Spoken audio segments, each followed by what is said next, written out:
Morning, church.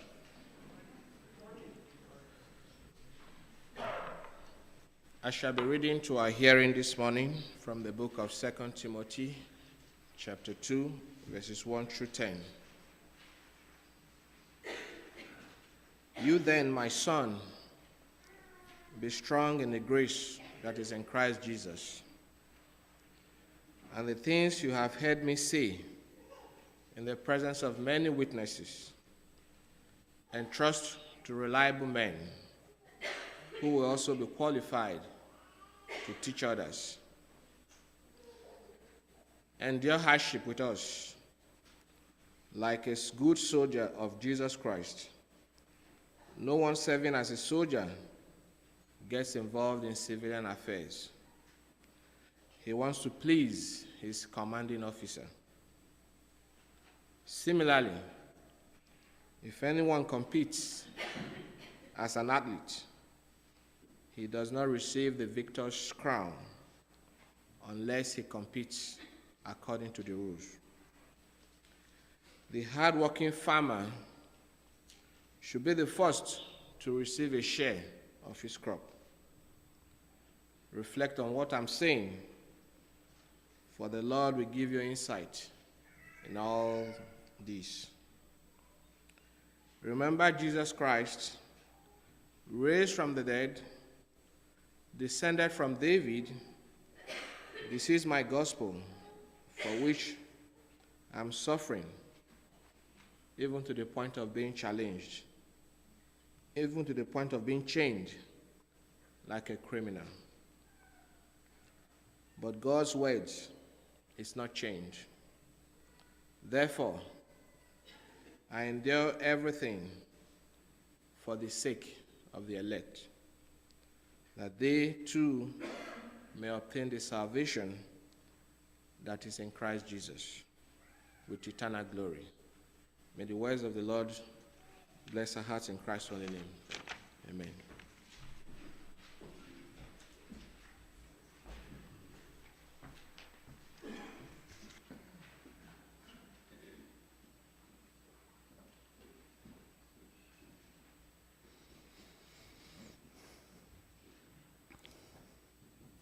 In a couple of weeks, the world will be involved and interested in watching as the Olympics, the Winter Olympics, take place. It's always an interesting thing to think about athletic competition and to kind of realize that for the writers of the Bible, the New Testament especially, Paul, the writer of Hebrews, for two examples, who draw on sports analogies.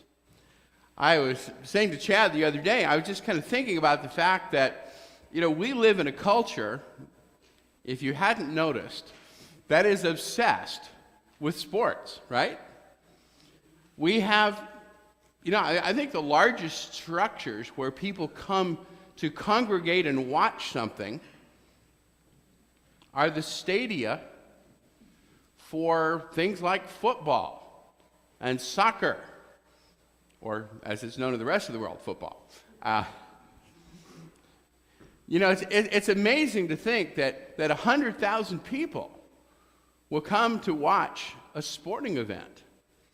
As some people kind of crack, is that that's the definition of a sporting event is 100,000 people that need exercises watching 20 that don't.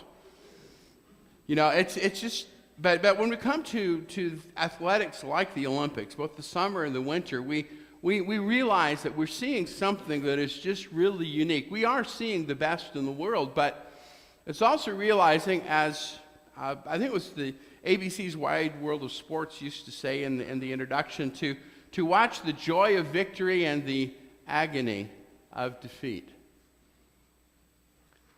And I can remember the video that played as they were talking, and the ones that always stood in my mind were, for example, the skier that went crashing down the slope, and the ski jumper that crash landed off of that big jump. And to realize that that in sports there are many things that happen that cause defeat. But one of the things that happens, and I think many of us have had at some point that experience of being involved in something where we just quit. That the competition was too hard, or the course was too difficult, or we just weren't prepared, or we just didn't have our mind or our heart in what we were doing. And so as I've been thinking about the Olympics that are coming up, and 2 Timothy 2 is a passage that I think about a great deal. It's had quite an influence on me, and I thought this might be worth us looking at and thinking about and taking some ideas from it. Now, as I like to do, we'll kind of think for a minute. This is probably the last letter that Paul wrote out of his letters. It's a farewell. You know, there are things in there that tell us that he's not expecting to live very long. He tells Timothy that he is in chains. And so we recognize that he is probably in his second imprisonment in Rome, facing execution. He will be beheaded. As a Roman citizen, it's kind of a strange thing. He was entitled not to be crucified, but he would be beheaded.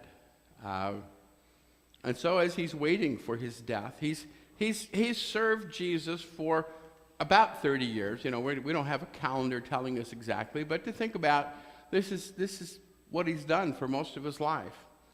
To serve Jesus, to share the story, to influence and teach so many people. But Timothy was one of the very special people in his life. He has a very special affection and love for him. He calls him my son.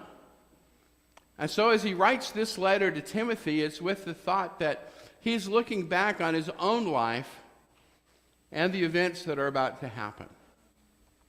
And so as he's writing to Timothy, and there's this special bond, you know, you think about, okay, what would Paul be concerned about? What would he want Timothy to be thinking? Well, you know, if you see somebody that's very close to you, somebody that you love dearly, being unfairly executed after imprisonment with no real charge, it would be very easy to become alarmed and disturbed and to quit. And he doesn't want Timothy to do that. He rather wants Timothy to take this as the challenge for the rest of his life. And so to encourage Timothy to follow his example. At one point, Paul will write, "Join me in suffering for the gospel of Christ." And if you take nothing out of this lesson to think about that challenge, that being a Christian is not necessarily an easy thing to do, but it is the most worthwhile. There is every reason in eternity to hang in all the way. And that's what Paul has in mind. And so continue the race and even to finish it. Don't quit. No matter how hard or no matter how tough that it may get, don't quit. Look at some of the things he says to Timothy in this letter. He says, "That is why I'm suffering as I am, yet I'm not ashamed, because I know whom I have believed, and I'm convinced that he's able to guard what I have entrusted to him for that day." Paul knew there was a greater hope in his life that was worth anything. And then in the last chapter he says, "For I'm already being poured out like a drink offering, and the time has come for my departure. I've fought the good fight. I have finished the race. I have kept the faith. Now there is in store for me the crown of righteousness, which the Lord, the righteous judge, will award to me on that day. And not only to me, but also to all who have longed for his appearing." So Paul uses this athletic image to say, I have fought the good fight. I have finished the race. I have kept the faith. So that there is a crown of righteousness. There is a reward that is waiting for me. And that's why I've hung in there. So, we want to think about some of the keys that Paul mentions here in chapter 2 to finishing. And I think they're significant, and as we go through, we'll see some of them. Okay, number one, stick with it. Hang in. Look, he says, endure hardship with us, like a good soldier of Christ. You know, we often think, and I know I often use when we talk about this athletic image, the idea of a marathon, and I think marathon is a good idea.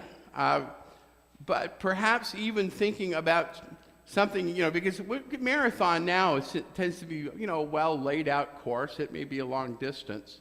What is it, like 21 miles plus? And we recognize that different places, as they have marathons, that there's different terrains and, uphill and downhill and all that.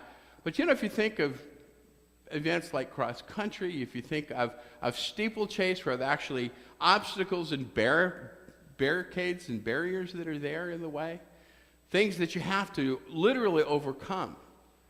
Jump over the hedge into the pool of water behind it, and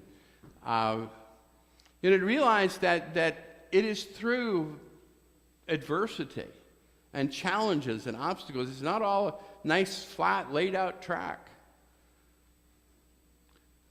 And Paul is reminding Timothy that you have to endure the adversity and the hardship.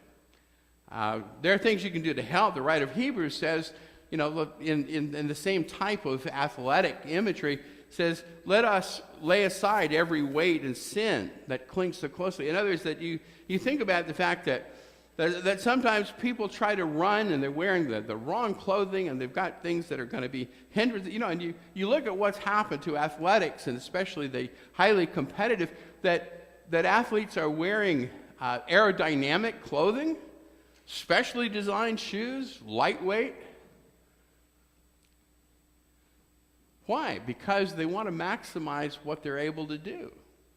And the reality is that sometimes people try to do things that are they're difficult, like running. And I can remember at one point I had a pair of running shoes. I liked wearing them, but they were as heavy as they could be, which didn't help if you tried running. After a while, your feet are just like, oh. And I remembered a friend of mine when I was in high school, junior high, that he and his brother were involved in really serious competitive running, cross country, in New York. They were all state runners. And I saw a pair of Eddie's shoes that he ran in, and I started to give him a hard time for wearing ballet slippers because they were so light and so flimsy. But that was the point. Aside from the couple of spikes at the bottom of them, but they were designed for that. So you think about, okay, well, what are the things that hold us back and slow us down? What are the barriers and the obstacles? But then what are the things that are in our way? And you think about the circumstances, the situation. Sometimes it's even the loneliness of the competition. Sometimes there's people that get in our way, aren't there? And so his point is to say, hang in. Stick with it. Don't get distracted. I think many people have had the experience at some point of doing something. Hopefully it's not with a car, but sometimes it may have been with a car, it may be walking. I mean, you just have to watch shows like America's Funniest Home Videos to see people who are doing something, they get distracted, not paying attention to where they're going, and some kind of disaster follows. And you put it on TV and everybody laughs at it. But yet you realize that that's what happens. One of the things as parents we try to teach our kids is, to pay attention to what you're doing, because that's how you get disasters. That's how you get accidents. That's how you get hurt. So in this case, he's thinking even more seriously, about the idea of a soldier who may get involved in all kinds of things, and they might be worthwhile things.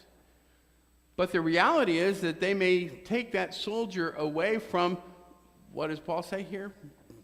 The goal of the soldier is to please his officer. That's what he's trying to do. But he gets distracted and he doesn't do the task that he's supposed to be. Keep on course. An athlete competes according to the rules. As I was thinking about this, and I was thinking about a few years ago, you might remember it, that I think it was the Boston Marathon, or New York Marathon, and they were celebrating somebody winning this in record time, and then they discovered, the reason why is because the guy had hopped in a car and taken a ride for much of it. Then got out of the car just in time so he could run across the finish line. Or people that take shortcuts along the route so they can finish faster. Or people that, as they're running in more competitive and close races, manage to trip or elbow or shove their fellow competitors. So you keep on course. Follow the rules of the game. But really, it's about making the ultimate effort. The hardworking farmer should be the first to receive a share of the crops. That a farmer, the whole thing about the farmer is that they sow, and this is the idea when farming is mentioned. James talks about the patience of the farmer. Why? Because when they sow the crop, it isn't with the idea that they're going to go out tomorrow and it's going to be there. This isn't a Jack and the Beanstalk kind of a story where it springs up overnight. This is something that there's hard work to prepare, and then to sow, and then to weed, and then possibly water, and to wait for the harvest. And you think about back in those days, the farmer didn't have the power equipment, the motorized vehicles. Might have an ox, but it was physically laborious work with a view for something that is way down the road. And the thing about an athlete is the people that are involved in athletics, seriously, are always in training. They're involved in weight training. They're involved in speed training. They're involved in conditioning and, all these other. I recently saw something on television that was looking at some of the things that athletes, the high-performance athletes are doing, and some of the equipment and some of the technology that's available to them to hone their skills. Because they're competing at a level where a fraction of a second makes the difference between being in first and being in last. And so they are so focused, and they are working so hard. And that was the thing. The cross-country runner, Eddie, that I mentioned a minute ago. And I've mentioned it before, but it just really impressed me because, I can remember after church, that sometimes Eddie would come over to our house and, for lunch, and, he'd be looking at the table and say, well, I can't eat that, and I can't eat that, and I can't, Well, I'm looking at him like, okay, you're a teenage boy. You have a healthy appetite. You're involved in sports. Why can't you do that? I'm in training. And the sacrifices that he made because of the goal, of preparing for the races that he was going to be part of. And often that would be months away, but when he was in training, he would not break that for anything.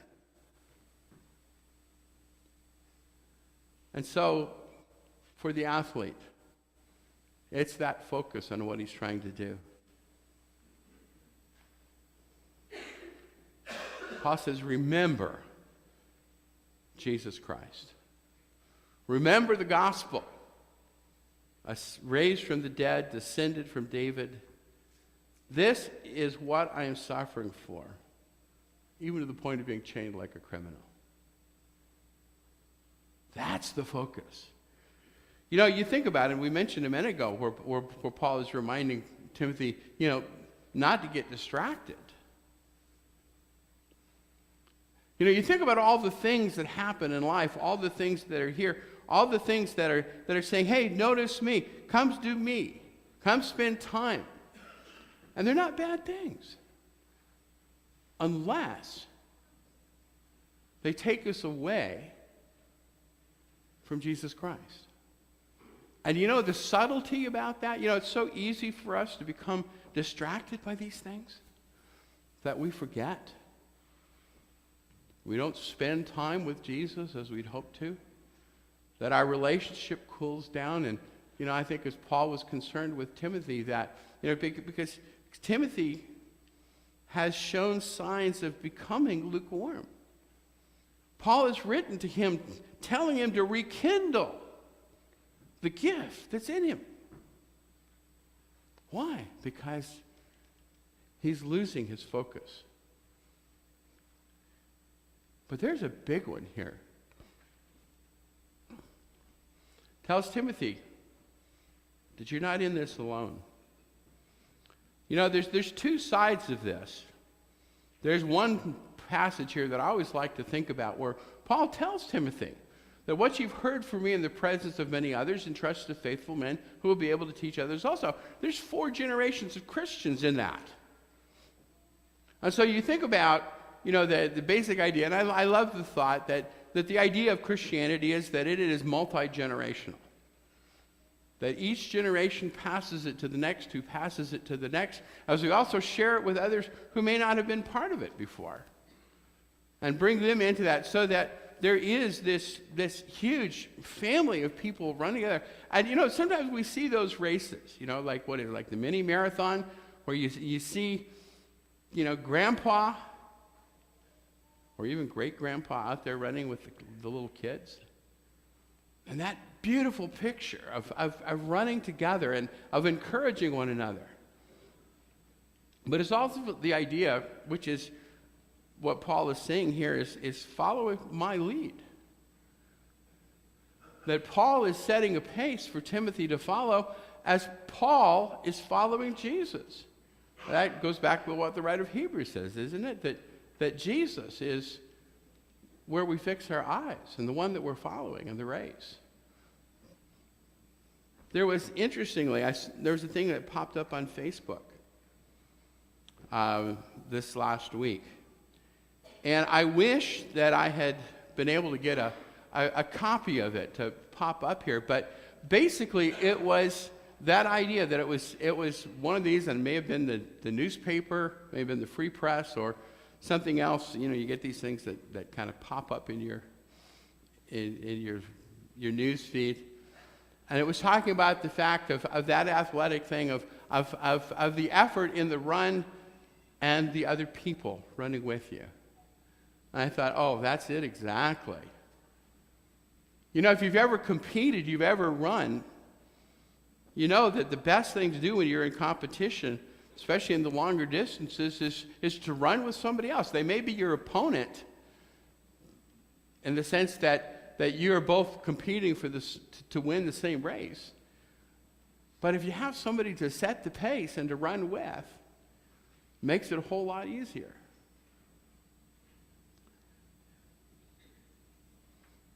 The picture that Paul is giving to Timothy is one for us. It's the challenge of running the race unto the end. You probably realize that one of the things going through my mind this week as I've been thinking about this lesson is thinking about how blessed we have been as a congregation over the years, that we have had so many older Christians. We've had so many people who have run the race before us, So many people who have finished the race, who have held in and held on, and who inspire us to take that challenge to just keep on going, to run, to focus, to live for Jesus with all of our lives. Paul's challenge is for us, as God's people, is to finish the race, as he and Timothy and countless others have done it. Chad's chosen a song for us to close with that's a very simple, basic expression of how we run. We trust, we obey, we follow. And maybe you're here this morning and you're not yet a Christian. We want to encourage you to think about your relationship, to think about the starting in that race of following and serving Jesus. Or maybe as a Christian, you need help. You need to run with others. And you can talk with me, with Chad, with the elders after we're through. Let's stand as we sing.